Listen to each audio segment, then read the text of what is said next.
l'évolution des communications d'entreprise, l'intégration au cœur des demandes clients, intégration Teams, intégration CRM. Je le rappelle, c'est Laurent qui me l'avait demandé, c'est toujours le client qui est important, même si là, on va soulever un petit peu le capot pour parler d'intégration. Et c'est également toujours le mobile qui va un peu piloter les usages. Donc, pour commencer, ce que je voudrais, comme on l'a fait tout à l'heure, c'est qu'on fasse un petit tour de table pour que chacun vous puissiez vous représenter un petit peu et nous redire un petit mot sur vos sociétés. Cyril, est-ce que je peux te demander de commencer? Oui, bonjour. Donc, je suis Cyril Richard. J'ai la fonction de directeur général au sein du groupe Unique, qui constitue avec le groupe Adista un opérateur télécom et IT qui adresse le marché de deux façons. En mode vente indirecte à travers donc un channel de partenaires revendeurs en marque blanche et distributeurs pour Unique.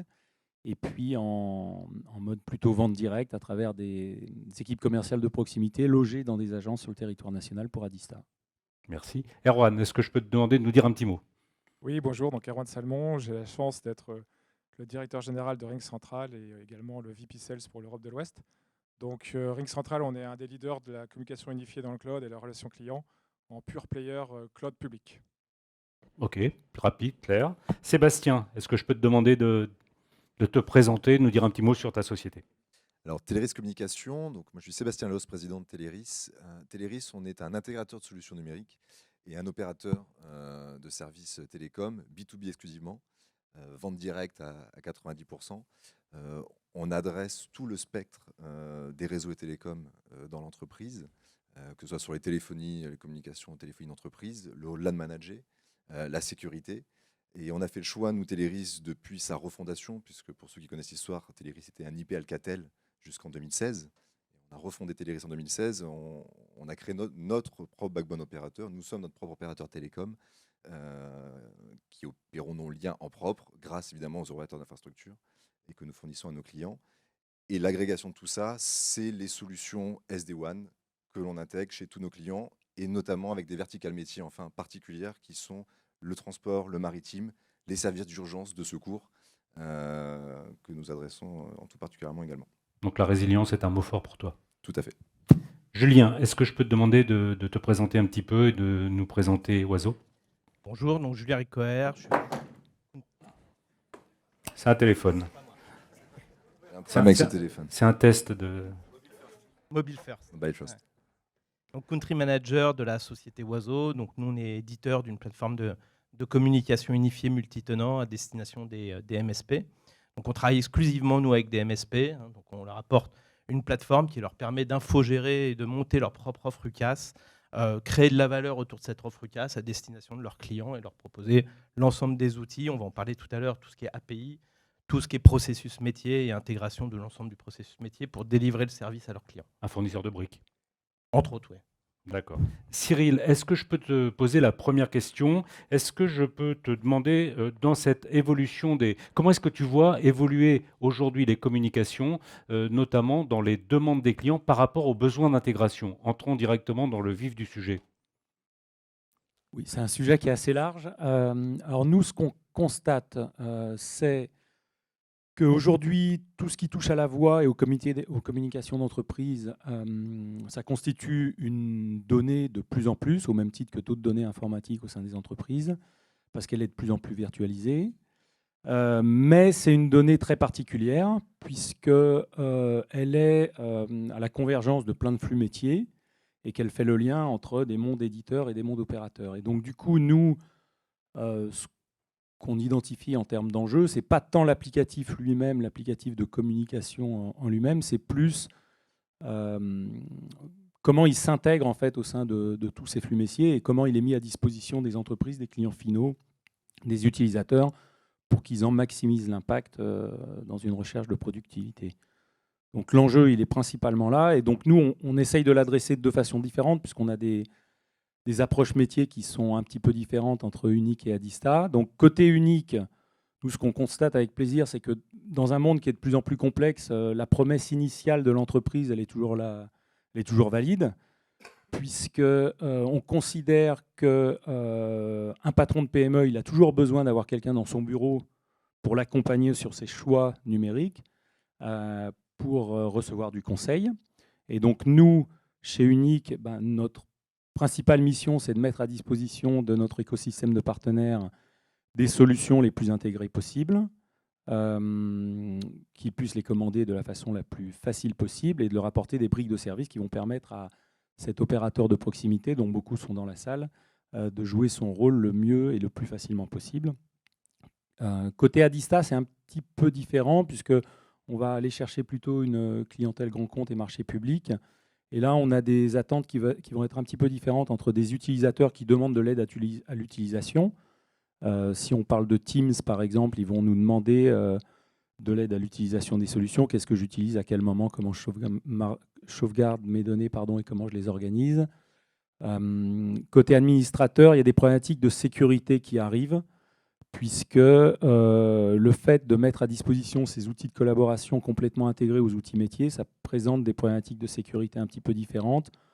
On doit gérer l'accès, mais on doit aussi gérer le niveau de sécurité selon où l'utilisateur se trouve, selon quel document il va chercher à accéder, etc. etc. De ton côté, Erwan, c'est aussi très important la taille des entreprises pour proposer tel ou tel type d'offres. En fait, par rapport à la question notamment de Microsoft, qui fait partie des questions de la table ronde, sur l'intégration avec Teams, ça va dépendre de la taille de l'entreprise. Donc nous, on voit sur des entreprises de taille significative, donc on est un éditeur de solutions de communication unifiée, donc on a la partie messagerie, la partie visio et la partie téléphonie. On vend que la téléphonie. Donc en fait, on va, dans ces cas-là, ce qui va se passer, c'est qu'ils vont rester soit du Google, soit du Teams. Ils vont garder leur visio, ils vont garder leur messagerie chez ces deux éditeurs. Par contre, ils vont assez rapidement venir vers nous pour demander d'aller complémenter l'offre de téléphonie de Teams, qui n'est pas à la hauteur de leurs espérances aujourd'hui. Pour plusieurs raisons. La première, c'est la partie fonctionnalité d'un PABX. Il y a quand même un paquet de fonctionnalités dans un PABX. Teams en est bien loin. Donc nous, on est à la base un fournisseur de téléphonie dans le cloud. Donc on a l'intégralité des fonctionnalités d'un PABX qui sont cloudifiées dans le cloud public. Après, il y a l'ouverture sur le monde extérieur. Donc là, on devrait signer un projet de 9000 licences où en fait le client s'aperçoit sur Microsoft Dynamics, on a une meilleure intégration que Teams. Donc c'est cette partie aussi intégration sur des applications tierces où on apporte de la valeur ajoutée. Et puis après, il y a un dernier point qui est important pour tous ces grands groupes, c'est la partie relation client. Parce qu'en fait, il n'y a plus vraiment de frontières entre le centre de contact et le reste de l'entreprise. Et donc, ils veulent avoir des solutions sur le UC plus le UC et le CC together. Et donc ça, c'est une vraie tendance du marché. Et je veux dire, c'est à partir d'une taille de société, on va dire de 1000-1500 salariés, il n'y a plus de débat. Donc de toute façon, ils sont tous en Teams ou sont tous en Google. Après, sur les sociétés de taille un peu plus petite, il y a plus trop on a moins de pression de ces grands acteurs. Et on arrive à vendre toute la stack de Ring Central beaucoup plus facilement avec la partie visio, la partie message et la partie téléphonie. Donc il y a vraiment aujourd'hui, il y a deux mondes un peu différents. On a une approche qui est complémentaire avec Microsoft, qui est un concurrent, mais qui est aussi un apporteur d'affaires pour nous. Parce que par rapport à ce qu'on disait tout à l'heure sur le on-premise, le cloud privé et le cloud public, les gens qui sont passés sur Teams sont déjà dans le cloud public. Donc dans ces cas-là, il n'y a plus de débat. Ils veulent un acteur du cloud public. Et donc ça fait partie des grands acteurs que Cavell a montré tout à l'heure, ou dont Ring Central fait partie. Après, pour les tailles, les entreprises qui ne sont pas vraiment encore passées, qui n'ont pas été, on va dire, que Microsoft et Google ne les ont pas encore trop picousés. Dans ces cas-là, on arrive à trouver de la valeur, on arrive à rapporter pas mal de choses. Et c'est là où on a besoin beaucoup plus des intégrateurs, parce que c'est eux qui sont des champs de confiance de proximité. Et c'est pour ça qu'on essaye aussi, côté Ring Central, d'avoir une vraie valeur ajoutée avec nos amis intégrateurs. De toute façon, l'idée, c'est de l'apporter de la simplification. Exactement. Et c'est ce qu'on disait, tout à l'heure dans la table ronde, c'est d'avoir une application qui soit indépendante du hardware, indépendante du terminal qu'on va utiliser, et que l'utilisateur il a exactement la même interface, quel que soit le média qu'il va considérer, que ce soit un PC, que ce soit un Mac, que ce soit un mobile, que ce soit ce que vous voulez. Il faut qu'à chaque fois, l'application soit la plus simple possible et soit identique pour pas qu'il soit perdu. Sébastien, de plus, les clients aujourd'hui, ils ne cherchent pas un prix, ils cherchent un service. C'est ça. Aujourd'hui, les clients, alors on l'a beaucoup dit dans la table ronde précédente, ils cherchent avant tout du conseil auprès de nous. Les DSI des entreprises petites comme grandes, aujourd'hui, se sont vraiment réduites. On s'en rend compte, nous, en tant qu'intégrateur, on devient presque des DSI as a service de nos clients. C'est vrai dans les petites structures, comme ça l'a toujours été, mais ça l'est aussi dans les plus grandes structures. Donc, ils vont chercher du conseil. Les outils des intégrateurs que l'on va déployer, on est tous experts dans une partie de notre métier. C'est compliqué d'être expert dans tout. L'idée, c'est de réussir à interconnecter nos outils avec les outils de nos clients. C'est ce qu'ils viennent chercher, c'est l'intermédiation qu'on est capable de faire entre un applicatif téléphonique, qui est un applicatif parmi tant d'autres. Dans le monde personnel, aujourd'hui, on communique avec WhatsApp, on communique avec Messenger, on communique en iMessage, on communique par GSM. On va nativement choisir le canal de communication en fonction des personnes à qui on s'adresse, en fonction peut-être de la sécurité que l'on veut donner à son message. Aujourd'hui, les entreprises, c'est un peu pareil, viennent chercher chez nous le bon usage et l'intégration de la solution en fonction de l'usage. D'accord. De ton côté, l'intégration de la solution, pour vous, ça va passer par des API. Est-ce qu'on peut directement parler un petit peu des API? Tu peux nous rappeler ce que c'est pour toi, une API? Oui, oui, alors une API, c'est sûr que c'est un terme qui est aujourd'hui un peu utilisé par tout le monde, mais en fait, l'API, je vais essayer de le simplifier, c'est un moyen de connecter deux environnements ensemble de manière le plus simple possible, de garantir l'évolutivité et la pérennité en fait, du développement qui va être fait entre deux applications. Donc pouvoir connecter deux applications simplement entre elles. Ce qu'on constate, en tout cas nous, on a fait une brique applicative qui est basée sur de l'API principalement, et donc qui va permettre de scaler un petit peu les intégrations avec des environnements métiers de manière assez simple. La difficulté aussi aujourd'hui de l'API, c'est que nous, on travaille avec des MSP. Les MSP n'ont pas toujours des gens qui maîtrisent l'API ou qui développent autour de l'API dans leurs ressources, ou quand ils les ont, ils les utilisent plutôt pour leurs besoins métiers. La difficulté, c'est de rendre consommable facilement en fait, l'API, de pouvoir l'utiliser simplement et de pouvoir l'interconnecter à d'autres environnements métiers. On voit aujourd'hui, l'API est partout, que ce soit dans les applications métiers, Hotspot a toute une brique d'application d'API, Salesforce a toute une brique d'API. Et leur force, c'est la manière dont ils les ont rendu en fait, facile d'utilisation en fait, ces API. Et en fait, c'est ça en fait, la volonté d'Oiseau, c'est de pouvoir rendre facile l'utilisation, la consommation, le prêt-à-manger, comme disait Frédéric, de nos API et de pouvoir facilement les intégrer, les pérenniser en fait, dans les environnements métiers, quoi. Donc une API, ça va venir s'intégrer un petit peu comme une boîte noire dans un applicatif global. Est-ce qu'on peut dire aujourd'hui qu'une API, c'est un produit? Oui, c'est ce que j'allais dire. C'est pas une boîte noire, justement. L'API, il faut qu'il soit considéré comme un produit. Parce qu'aujourd'hui, c'est un produit, une API. Il y a un versionning, il y a une évolution, il y a une maintenabilité. Une API, il faut que ça soit vu comme un produit. Sinon, c'est une boîte noire. Donc c'est comme ça qu'il faut le voir. Et c'est comme ça qu'on va le faire évoluer avec un versionning et ça. Donc après, attention, c'est Oiseau ne fait pas que de l'API, c'est une force. Par contre, il y a quand même aujourd'hui 90% des usages qui doivent être, et le client attend 90% des usages sur étagère. C'est-à-dire que prêt à consommer, facile d'utilisation. Mais les 10% qui va permettre d'intégrer dans l'environnement métier, qui va permettre de faire la petite différence, qui va permettre de créer de la valeur, doit être facile d'utilisation comme une brique, comme une brique fonctionnelle en fait.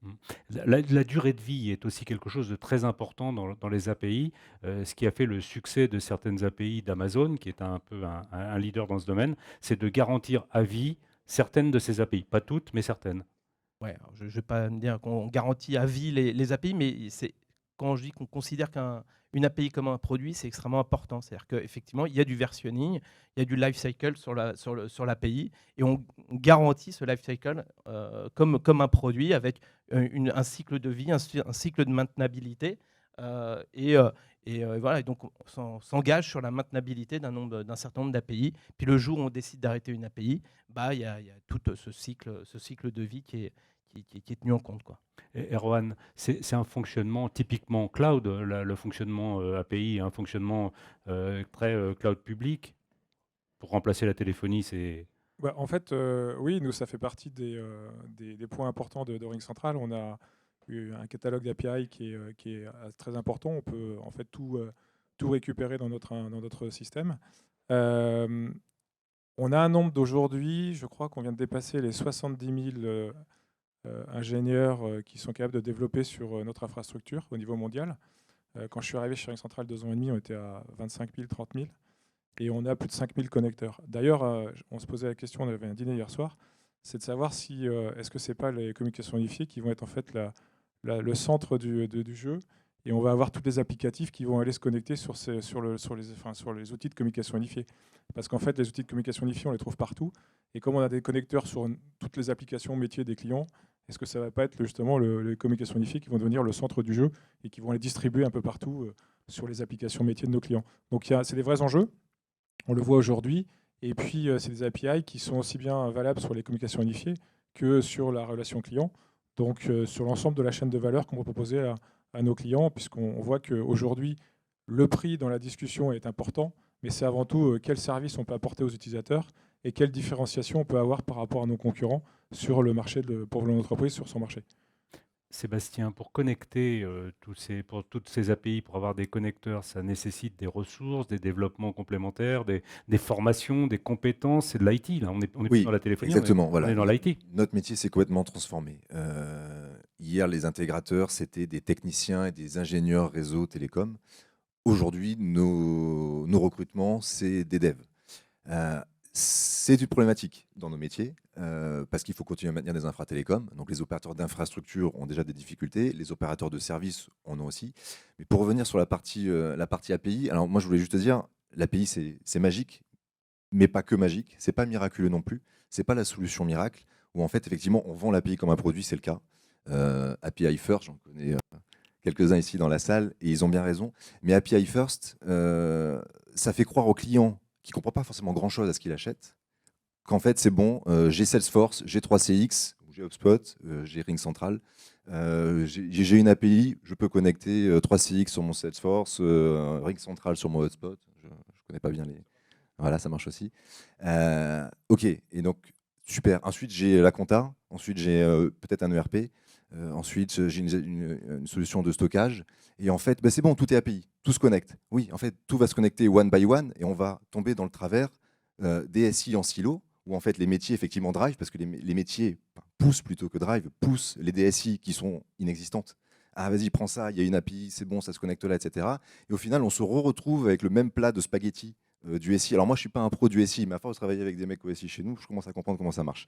Et effectivement, ça devient un gros plat de spaghettis. Et en fait, on oublie le... Bien vu, c'est tes origines qui parlent là. Il a dit c'est des Italiens pour ceux qui n'ont pas entendu. Donc effectivement, et en fait, on oublie que le socle du SI, effectivement, il faut qu'il existe. Et en fait, beaucoup de sociétés se créent, elles n'ont pas d'outils. La téléphonie, comme tu l'as dit, ça peut être le centre névralgique du SI. Est-ce qu'il faut que ça le soit? Oui, quand on est intégrateur de solution téléphonie, on dit c'est pas mal si la solution de téléphonie, c'est le socle, mais je ne suis pas sûr que ça doit l'être. Alors, on ne va pas utiliser des acronymes, des gros mots qu'on ne comprendrait pas, mais effectivement, le bus applicatif sur lequel vont venir se connecter l'ensemble des applications que l'on va intégrer doit exister. Et aujourd'hui, notre métier intégrateur, il commence à évoluer vers ça. C'est-à-dire qu'en fait, effectivement, on devient des experts aussi un petit peu du SI, et on va accompagner les entreprises à créer les data hubs, à refaire de la synchronisation de data, d'homogénéiser les data. Comme on dit, on parle beaucoup de big data, mais la big data, sans analyse, ça reste un peu de data. Et en fait, la réversibilité, tu en as parlé. Si demain, j'ai mon fournisseur SaaS qui fait la solution de gestion des documents tombe en vrac, et qu'en fait, j'avais trois API qui me permettaient de connecter à d'autres outils, et en fait, je suis en train de perdre tout mon SI. Donc en fait, nous, notre métier est en train de se transformer vers recréer peut-être des socles SI applicatifs pour nos clients. Donc effectivement, les réseaux qui sont le socle de la transmission du temps réel de la data, qu'elle soit de la voix ou autre, c'est en train de se transformer aussi en le socle du SI applicatif chez nos clients. Et donc notre expertise est vraiment en train... Le réseau, les télécoms devient qu'une petite brique de notre expertise d'intégrateur, où en fait on s'intègre dans le SI de nos clients, voire on architecture aujourd'hui le SI de nos clients. Julien, ça pose une question de maturité aussi des intégrateurs par rapport à ce domaine informatique. Non, mais c'est vrai. Aujourd'hui, il y a encore un travail de maturité sur les populations des MSP, des intégrateurs. Après, ce qu'on voit aussi, c'est que nous, on travaille beaucoup avec des écoles d'ingénieurs. Et on voit quand même que la notion et la prise en considération de la maîtrise de l'API dans ces écoles d'ingénieurs commence aussi à être vraiment pris en compte. Et on voit les jeunes aujourd'hui, je dis souvent, les jeunes qui aujourd'hui sortent des écoles d'ingénieurs, ils parlent l'API couramment, quoi. Donc on voit aussi cette tendance de nouvelles générations qui arrivent aime bien jouer avec les API. Après, je suis d'accord, on peut tout faire et n'importe quoi avec des API, mais il ne faut pas oublier aussi quand même qu'il faut, voilà, il faut maintenir, il faut faire des socles en fait, qui soient opérationnels, qui soient fonctionnels, qui soient... Donc on ne fait pas non plus n'importe quoi avec des API. Mais ça va permettre, moi je dis souvent en fait, l'API, ça va permettre d'améliorer un certain nombre de choses. Nous, on fait du B2B2B, donc on travaille avec des MSP, mais des MSP aussi qui ont des clients finaux. Et donc, on doit prendre en considération l'ensemble du cycle de vie d'un client. C'est-à-dire que quand il arrive et jusqu'au moment où on le facture. Et en fait, c'est ce processus, en fait, et l'API nous apporte beaucoup dans la mise en place de ce socle opérationnel, dans ce processus métier, mais avec, voilà, avec un socle opérationnel qui est maîtrisé, qui est sur une chaîne applicative qui est maîtrisée. Voilà, c'est ça, en fait, l'API va apporter en fait, cette simplicité. Après, c'est sûr, on ne va pas, pour chaque client aujourd'hui, redévelopper un bout de logiciel avec une API, des choses comme ça. Ce n'est pas du tout la réalité, quoi. D'accord que le socle maîtrisé, ça devient presque un peu le monde des bisounours. On le voit de moins en moins. C'est pour ça que vous existez. Voilà. Erwan, c'est quelque chose que vous mettez en avant, le nombre de développeurs qui utilisent les plateformes RingCentral. J'ai vu 380 000, vous annoncez 380 000 développeurs. Je crois qu'on était à 70 000. Alors peut-être Ah bon, que je suis goré. mais je sais pas, moi je me suis C'est possible parce que ça va je suis tellement en vite. avance. Non, en fait, c'est là où le métier de l'intégrateur est en train de changer. Parce qu'aller connecter des utilisateurs sur une plateforme cloud, c'est pas hyper compliqué, ça prend pas beaucoup de temps. Donc, et c'est là où on a besoin justement des intégrateurs, parce que nous, en tant qu'éditeur de logiciels, on va maintenir, je sais pas, 50, 100 applications maximum. Donc les grosses, donc le Teams, le Google, le SFDC, etc., le Dynamics. Par contre, il y a un paquet d'applications sur lesquelles nos clients nous demandent une intégration particulière. Et nous, c'est pas notre vocation de faire ce job-là. Donc on le fait pour les très grandes parce qu'on n'a pas le choix et puis ça permet d'accélérer en plus le déploiement de nos solutions. Et c'est là où les intégrateurs, ils ont vraiment une vraie valeur ajoutée, sachant qu'en plus, comme on est une société américaine, bien évidemment, la plupart des intégrations qu'on a, c'est plutôt avec des grands éditeurs américains. Et donc, quand on parle de localisation, donc d'avoir des intégrations avec des logiciels plutôt français quand on est en France, allemand quand on est en Allemagne, etc., on a besoin d'avoir cet écosystème d'intégrateurs. Et c'est là où le métier de l'intégration va changer. Ça va plus être un métier de connectivité, ça va être plutôt un métier de valeur ajoutée vis-à-vis du client, et on sera plus un fournisseur, on sera un partenaire technologique. Et c'est pour ça qu'on a besoin de s'assurer que les intégrateurs ont bien compris ce nouveau challenge. Et par contre, ce n'est pas les mêmes compétences chez les intégrateurs. Et donc là, il y a une grosse transformation, c'est ce qui avait été dit tout à l'heure. Il y a une très grosse transformation, donc certains d'entre vous l'ont déjà faite, donc bravo, mais ce n'est pas le cas de tout le monde. Et il y a cette partie-là, et nous, on est là pour les aider, parce qu'on sait que le futur de notre développement passe aussi par ces nouveaux métiers qui seront portés forcément par les intégrateurs et pas par les constructeurs. Alors comment est-ce que vous les aidez? En les formant, en les certifiant, en les qualifiant Déjà, en simplifiant au maximum nos API pour que ce soit assez simple, pour que ce ne soit pas une montagne à gravir qui soit exceptionnelle. Donc ça, c'est la première chose. Deuxième point, c'est que ceux qui veulent travailler avec nous, on les aide d'un point de vue marketing, un peu d'un point de vue financier sur certaines intégrations qui nous semblent aussi importants, avec lesquels on va faire aussi des partenaires stratégiques avec des campagnes de lead generation pour qu'il y ait un retour sur investissement qui soit assez rapide de leur côté. Donc on essaie de mettre à disposition aussi des experts techniques pour justement accélérer cette courbe d'apprentissage dans ce monde d'API qui n'est pas forcément un monde très connu pour les intégrateurs téléphonistes traditionnels, on va dire. Cyril, comment est-ce que vous percevez ça de votre côté chez Unicadista, sachant que proximité client d'un côté, API de l'autre côté, il faut faire le lien entre les deux. Comment est-ce que vous percevez ça? Moi, je me reconnais beaucoup dans le discours qu'a tenu Sébastien. C'est-à-dire que nous, la principale difficulté en fait, pour une société comme la nôtre, là, je me ressens sur Unique, puisque aujourd'hui, ce qui drive la croissance d'Unique, c'est l'outil qu'on met à disposition de nos partenaires et qui leur permettent d'être le plus autonome possible dans la commande, le déploiement, la supervision de leurs services. Et donc, ça signifie que dès qu'on sort un nouveau service, on le met dans notre outil qui s'appelle Atlas. Et donc, on est en train de se transformer. Avant, on était une boîte telco qui faisait des développements informatiques. Maintenant, on est une boîte tech, où on essaye d'être une boîte tech qui fait des telcos. Et donc, la difficulté majeure qu'on a, c'est de construire une organisation tech la plus agile possible et qui nous aide à raccourcir les délais de mise sur le marché de nos produits. Donc c'est l'enjeu majeur aujourd'hui d'une société comme la nôtre. Mais le profil des acteurs change, le profil des recrutements change. Oui, oui, alors si on parle de nos partenaires, nous on a 2 types de partenaires, des revendeurs en marque blanche et des distributeurs. Donc les distributeurs, ils se concentrent vraiment sur leur activité commerciale. Donc on n'est pas tout à fait dans cette problématique puisqu'on fait beaucoup du job pour eux. Les revendeurs en marque blanche, c'est un petit peu différent. Et effectivement, la population de nos revendeurs, elle est de plus en plus exigeante sur les outils qu'on leur met à disposition, mais sur aussi la façon dont on leur met à disposition. Et aujourd'hui, notre plateforme Atlas, ils veulent l'utiliser, mais ils veulent l'utiliser en fait sans l'avoir quasiment, en l'intégrant directement dans leurs propres outils. Et ça nous demande de rendre apaisable toute cette plateforme. Et c'est un gros travail de documentation, c'est un gros travail de mise à jour, et c'est un gros travail aussi de relation avec nos partenaires pour qu'ils continuent à l'utiliser dans les meilleures conditions possibles. Et ça, c'est une difficulté majeure aujourd'hui sur notre marché. Et c'est pour ça que nous, on a un positionnement un petit peu différent, parce qu'on est agrégateur, en fait. Et c'est pour ça que le marché s'est concentré ces dernières années. Le marché des agrégateurs s'est concentré parce que ça demande de plus en plus de moyens pour faire tout ça, en fait, et continuer à apporter le meilleur service. Faire des API d'API.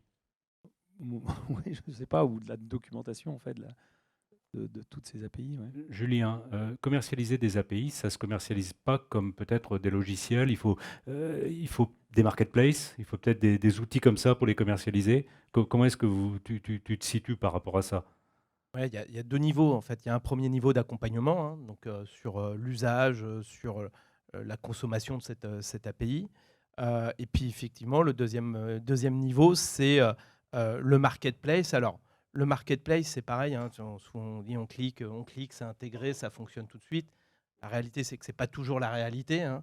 Voilà. Donc il y a quand même un accompagnement quand même qui peut se faire sur l'API. On accompagne nous beaucoup nos partenaires, on les forme sur l'usage des API. Il y a des prérequis, mais voilà, c'est un accompagnement qui est fait. Il y a une transformation qui doit être faite. Après, tout dépend en fait. Hein, on a différents niveaux de partenaires. On a des partenaires qui sont très très très autonomes sur l'usage des API. Hein, voilà, l'exemple d'Unique qui a déjà son interface Atlas, qui a déjà fait des intégrations par API avec leur plateforme de communication qui est en dessous. C'est le genre de profils qui sont déjà très autonomes en fait dans l'usage des API qu'ils utilisent, quoi.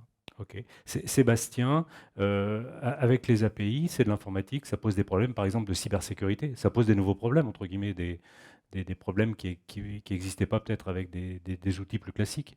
Alors oui, puisqu'effectivement, avant, quand on maîtrisait, alors si je repars sur le métier historique de Teleris, cette boîte Oxo, Oxé, Alcatel qu'on installait chez le client, effectivement, qui était une boîte noire, mais qui était fermée localement, où globalement les interactions avec le monde extérieur, c'était ligne téléphonique, c'était assez limité en termes de possibilités d'attaque, bien que les attaques par boîte vocale, etc., genre Marilyn connaît ça bien.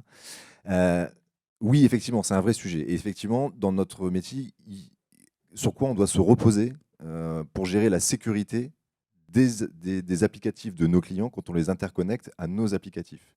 On se repose sur quoi? Sur les contrats de ces fournisseurs. Donc ça veut dire que c'est des choses qui sont écrites dans les contrats. Alors il y a la sécurité intrinsèque de la donnée, mais il y a aussi la résilience de la solution. Pareil, sur quoi on se repose quand on fait appel à des acteurs extérieurs qui nous mettent à disposition des solutions via API. Quelle est la profondeur de la sauvegarde des données qu'il y a derrière? On n'en sait rien. Les GAFA, effectivement, quand on communique au travers de Teams, selon les niveaux de communication, on ne sait pas par où ça transite. Et aujourd'hui, on cherche un peu plus de souveraineté. Donc oui, ça pose toutes ces problématiques-là. Donc nous, on essaie de se les poser avec les clients, et en fonction des enjeux métiers du client, en fonction de leur métier tout simplement, en fait, on va plus ou moins aller vers telle ou telle solution au regard du niveau de risque qu'on estime que le client va prendre ou pas, ou que nous allons prendre avec ce fournisseur-là ou pas. Ouais. Ça rentre forcément aujourd'hui, maintenant, c'est un des critères principaux, effectivement. Et je crois que ce qui est important pour vous aussi, c'est de maîtriser la chaîne complète. Alors, c'est pas tout à fait la même chose, oui, mais c'est dans la logique. Mais après, voilà, on Tant peut pas tout maîtriser non plus. Mais effectivement, d'opérer nos propres serveurs hébergés en France, c'est pas antinomique avoir un bout d'hybridation avec un fournisseur de code public qui s'appelle OVH ou qui peut s'appeler Amazon, et en fonction du type d'outil, de solution qu'on va déployer, on utilisera plutôt nos infrastructures qu'on opère en propre, parce que là, on sait garantir à notre client par contrat la souveraineté ou la sécurité des données, et par contre, en fonction de l'applicatif qu'on va utiliser. Donc, c'est pas antinomique. C'est un peu comme MPLS et SD-WAN dans nos métiers, pour faire un parallèle, où on a longtemps opposé MPLS et SD-WAN quand SD-WAN a commencé à émerger. MPLS est pas un protocole non plus, mais en tout cas un média de communication privé opérateur qui n'est pas antinomique avec le fait de l'associer à un SD-WAN qui va gérer plusieurs types de liens WAN. C'est un petit peu pareil sur la partie sécurité des API, des applicatifs extérieurs, cloud ou autres. On peut hybrider nos SI en gérant la sécurité en fonction de l'usage, en fonction des enjeux des clients. Cyril, on a parlé là de souveraineté. Est-ce que c'est un sujet qu'évoquent tes clients, la souveraineté? Est-ce que c'est quelque chose qui les intéresse? Ou est-ce qu'ils sont plutôt côté résilience? Est-ce que c'est plutôt la résilience qui les intéresse? Ou est-ce que c'est la souveraineté? Et comment est-ce que tu réponds à ce genre de questions?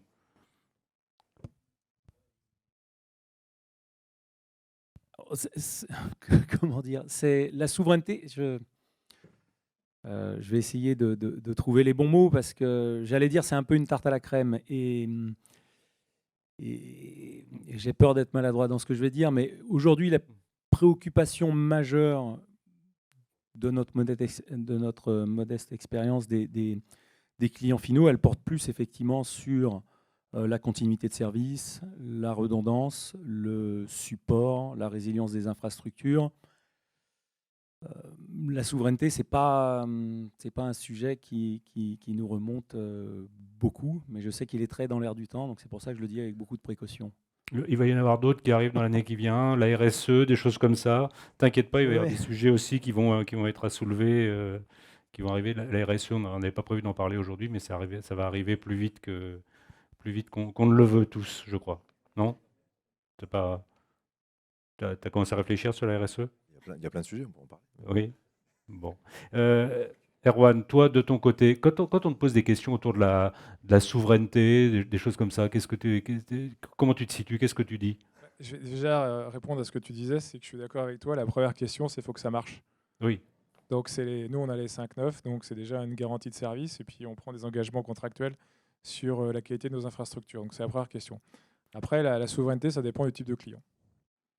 Plus l'entreprise est grosse, plus on en parle, plus elle est petite, moins on en parle. Et puis après, ça dépend aussi de son secteur d'activité. Donc nous, en fait, on n'a pas trop eu le choix. C'est-à-dire que déjà, on a été obligé on avait au départ chez Ring Central les data centers qui n'étaient pas forcément en Europe. Donc aujourd'hui, on a un data center en Hollande et puis on a un data center premier en Allemagne. On s'est posé la question entre l'Allemagne et la France, et en fait, les Allemands sont beaucoup plus restrictifs que les Français. Donc, si vous avez un data center en France, vous ne vendez pas en Allemagne. Si vous avez un data center en Allemagne, vous vendez en France parce qu'en fait, il y a des exigences de sécurité qui sont beaucoup plus fortes. Après, il n'y a pas que ça, c'est aussi qui accède aux données. Parce que c'est bien d'avoir les données dans un pays, mais si n'importe qui peut avoir accès, ça n'a pas forcément d'intérêt. Donc, on a fait un gros travail parce que, je ne sais pas si vous êtes au courant, mais Ring Central, c'est une société qui a été fondée principalement par 2 Ukrainiens qui sont américains depuis des années. Et donc, on avait beaucoup de développement en Ukraine. Donc, malheureusement, avec ce qui s'est passé en ce moment, on a fermé nos bureaux en Ukraine, on a fermé nos bureaux en Russie, on a un peu de développement en Russie. On les a rapatriés, ceux qu'on pouvait rapatrier, et ceux qui veulent rester chez Ring Central, plutôt en Espagne. Et puis c'est pareil, on avait beaucoup de back-office qui étaient gérés à Manille. Et donc on a fermé, on a pas fermé Manille parce que le reste, en dehors de l'Europe, ça continue. Et on a mis des grosses équipes en Bulgarie pour avoir justement des gens qui accèdent aux données, mais qui soient basés uniquement en Europe, communauté européenne. Donc ça, c'est la première chose. C'est la deuxième chose. Et troisième chose, on a énormément travaillé sur la partie sécurité. Donc on vient de faire un communiqué de presse important cette semaine, puisque je pense qu'on est le seul constructeur à pouvoir crypter l'intégralité des données sur la partie message, visio et téléphonie, et on est capable de le faire à la volée.